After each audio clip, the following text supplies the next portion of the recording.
you, man. As you know, this is a yearly thing now.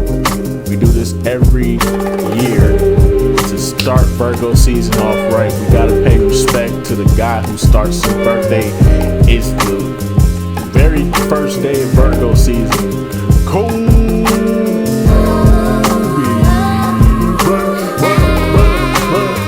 R.I.P. to the Bean, R.I.P. to the Mamba, R.I.P. to Gigi, R.I.P. to all those passengers that was on that helicopter. Most definitely. Gotta show love to the GOAT, man. Gotta show love to Kobe Bean, man. And what better way to do that than starting off with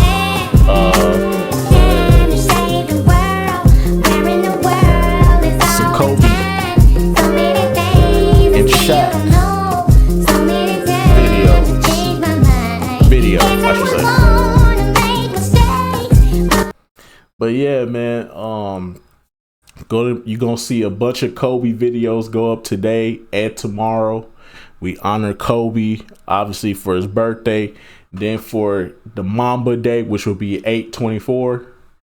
You know what I'm saying? So we gotta salute to I gotta salute to my Virgo brethren. And then after that, that's my birthday. So on that day, I don't even fucking really upload on my birthday. So you may not get no uploads on Sunday. Just saying. Just a heads up, y'all might not get no uploads on Sunday. So that's how we start off Virgo season. It's officially Virgo season. Virgo gang in the building. Stand up, all my Virgos. The GOAT season has finally arrived. Get them other zodiacs out the fucking way. We ain't talking about y'all. We ain't dealing with y'all. Y'all weak ass, bitch ass, pussy ass niggas. Fuck out of here, dog. It's Virgo season over everything, bitch. You already know what time it is. That's what I'm talking about. That's why he's the MVP. That's why he's the GOAT. The GOAT.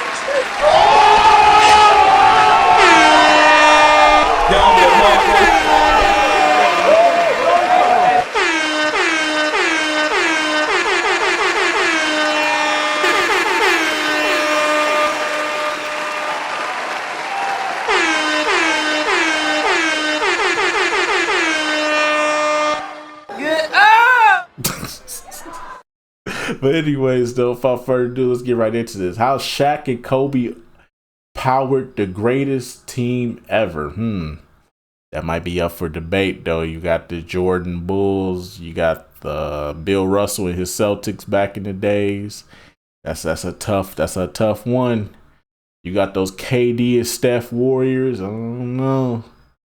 But Kobe and Shaq was pretty tough back in their heyday.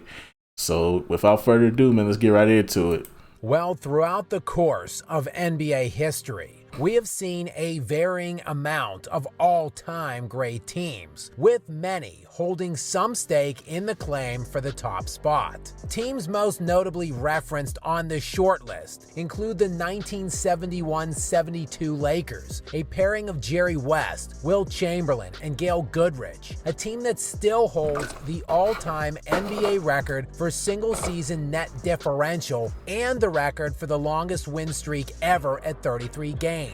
They won a then record 69 games overall in the regular season, which stood as the record until another notable team set the new mark in 95-96. Of course, that was the famed 72-10 Chicago Bulls season, what is considered by many to be the marquee team of the greatest player of all time. For that reason, many consider that team to be the best ever. But there are undeniably others which warrant consideration here, such as the 1977. There's gonna be a lot of Warrior fans talking about some disrespect. Hey, look, it don't mean a thing if you don't win the ring. You was up 3-1. Y'all can't say shit to this man. Y'all was up 3-1 and blew it. We ain't trying to hear none of it. Get up! Ain't nobody trying to hear none of that. Y'all was up 3-1. All you had to do was win one game. One. Fuck out of here. 71 Milwaukee Bucks, a team that is still second all-time in single-season net differential, second only to that aforementioned 72 Lakers squad. This Bucks team was led by Oscar Robertson and Kareem Abdul-Jabbar. Most definitely. And speaking of Kareem, of course, you have to factor in his and Magic's best team, which is generally regarded as the 1986-87 Lakers. That year, Magic Johnson won the league MVP, the Lakers won 65 games, and went on to beat the Bird Celtics in the NBA Finals behind a legendary trio of Magic, Kareem, and James Worthy. Speaking of those Bird Celtics, though, we would be remiss to not mention their 1985-86 season. That season, Boston won 67 games, had league MVP Larry Bird, and boasted a roster of players that would include 5 eventual Hall of Famers. Even garnering consideration by many in this field is the 2016-17 Golden State Warriors, a team that won 73 regular season games the season prior and then added Kevin Durant to that roster. All of these teams present a worthy case, especially when you are factoring in the regular season. But there is a reason the aforementioned 73-9 Warriors do not make this list and are never going to be considered as one of the greatest teams in league history. Never. Because as the 95-96 Bulls team coined the slogan heading into the playoffs on the heels of that 72-10 regular season campaign, it doesn't mean a thing if you don't get win that the ring. So when I considered who is the best team in NBA Win the history, ring, it I am means considering something. what team would beat all of the others. And for whatever reason, a team that gets mentioned far too little in these kinds of discussions is, yes, the Shaq and Kobe Lakers of the early 2000s. And sure, the personal differences and pettiness of both of their star players at the time prevented this team from winning a couple of more titles together, but at their peak, this team was as good or better than any team in NBA history. They are, after all, one. Just think about it. This is the last team that three-peated. There hasn't been a team that three-peated. No team is three-peated. No matter how good the team is constructed. You had a team with Kevin Durant, Steph Curry, and Klay Thompson. No, fuck that. You had them niggas add DeMarcus Cousins and Draymond Green. And nigga, they lost.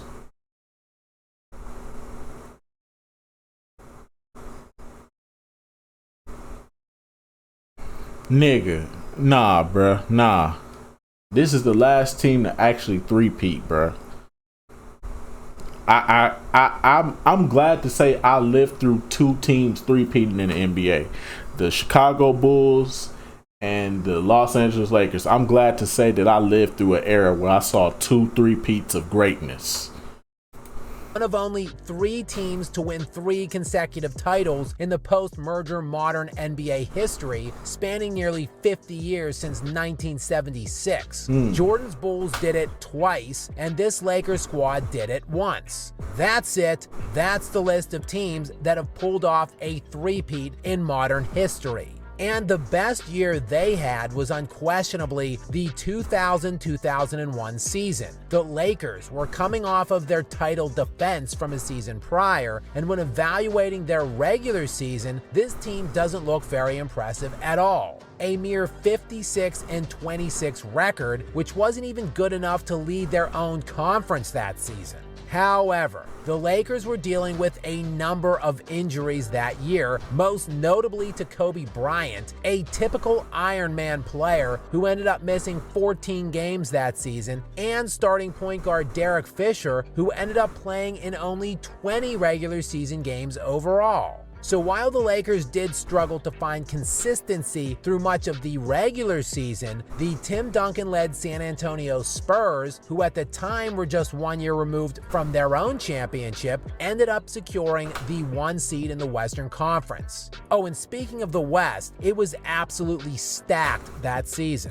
The path to a title defense would not be easy for this Lakers team, as first up would be the 50-win Portland Trailblazers, followed by the 55-win Sacramento Kings in the West semis, then the number 1 seed Tim Duncan-led San Antonio Spurs in the West finals. And they And swept that was all all of them. before arriving in the NBA finals to find the 56-win Philadelphia 76ers waiting for them, led by that year's league MVP Allen Iverson, that year's Defensive Player of the Year award winner Dikembe Mutombo, and that season's 6th Man of the Year award winner Aaron McKie. And this gauntlet of 50-win opponents made this Lakers team one of just 5 teams in NBA history that would have to face 4 50-plus win opponents throughout the course of one single playoff run. In fact, based on the opponent's win-loss record, this was the second most challenging run in NBA history. Not just that though, using the SRS model or simple rating system, this is rated as the second most difficult championship run in NBA history, behind only the 1995 Houston Rockets. Despite the fact this was clearly one of the hardest paths ever navigated, this Lakers team had arguably the most dominant run ever. They lost only 1 game in the entire playoff run, and that one single loss was in overtime to the 76ers, who again had the MVP, Defensive Player of the Year, and 6th Man of the Year that season. And that's it. That was the only loss. The 93.75% win percentage in that playoff run is second all-time by just a shade of a percent, because these Lakers played only a best of 5 in the first round. Their average margin of differential for the 16-game playoff run was 12.8 points per game. That is also second best ever. So a team facing one of the hardest paths ever with the most challenging collection of opponents also obliterated that field at a historic rate. But wait, there's more. This team ended the regular season on an 8-game winning streak, so they went 24-1 in their final 25 games that season, with the sole blemish being a single overtime loss to the league MVP that season. So just how was this team that dominant against that field? Well, it's pretty simple actually. They had the 2 best players in the NBA. Oh, sure. I know. Kobe Bryant was only 2nd team All-NBA that season, and of course 2nd team All-NBA defense. But that was because he played in only 68 games. The next season, when he played 80 games, he took his rightful place on the first team. But in those 2001 playoffs, Kobe Bryant led the league in win shares and was 3rd in value over replacement, above Shaq at 4th, while Shaq led the postseason in player efficiency rating. And for the playoffs, a postseason where average scoring was only 93.5 points per game that year, Shaq and Kobe dropped stupefying stat lines. O'Neal with a line of 30 points, 15 rebounds, and 3 assists. Dang. Kobe with a line of 29 points, 7 rebounds, and 6 assists. That's crazy. And in all, over the last 5 seasons this tandem played in LA together, from 2000 through 2004, they went to 4 NBA Finals and won 3 straight. While Shaq made 5 All-NBA first teams and 3 second-team defenses, Kobe made 3 first-team selections and 2 second teams to go along with his 3 first-team defensive selections and 2 second-team defensive selections. Simply put, these were the best 2 players in the league. They were inarguably, at the very least, the best perimeter player and the best front court player on earth at the same time on the same team. And just how many teams ever can make that claim? How many teams could say that they had arguably the best 2 players in the league on the same team at the same time? Even the famed 80s Lakers, which paired 2 possible top 5 all-time players in Kareem and Magic, did not have overlapping primes like Kobe and Shaq. In their aforementioned best season of 1986-87, Kareem was 39 years old. And what about Jordan and Pippen on that 72-win team? Not even close. Bird and McHale, stop it. The Shaq Kobe Lakers may well have been extremely top heavy, but at the top was the best duo in NBA history who perfectly complemented one another from a positional standpoint, which is why this team in 2001 was so utterly dominant and should sit atop the throne as the best single-season team in NBA history. I won't argue with that. I won't argue with that at all. I think that Shaq and Kobe is one of the most dominant teams ever fucking assembled. I think that Kobe and Shaq's Lakers were probably some of the best fucking teams ever. I have no disagreement with that. I lived through these niggas dominating the league, and I had no problem with it at the time. Well, I did have a problem with it. I couldn't stand Laker fans, and I had a disdain for Kobe Bryant back in the days because he didn't let Iverson win, but he wasn't supposed to. That was his job. He wasn't supposed to let Iverson win. I understand that now, but as a 6-year-old, as a 6-year-old going on 7, when you see your favorite player win MVP and make the NBA Finals, and he doing crazy things in game 1, you kind of want to see him win that championship. And then when they don't win the championship, you just build up hatred. And I didn't have a hatred for Shaq because I actually liked Shaq. Shaq was cool. Kobe, on the other hand, I took my anger out on Kobe for many years for that. But I'm an Iverson fan. You can't. I'm an Iverson fan at heart, bro. I'm gonna always be an Allen Iverson fan. Yes, I was not a Kobe fan growing up. My turnaround for Kobe happened in my turnaround happened for Kobe, I want to say in 2009. Yeah, 2009 was when I started to look at Kobe a little differently. In 2009, because when he went up against Melo, and Melo was my favorite player at the time, and I wanted Melo to win so fucking badly.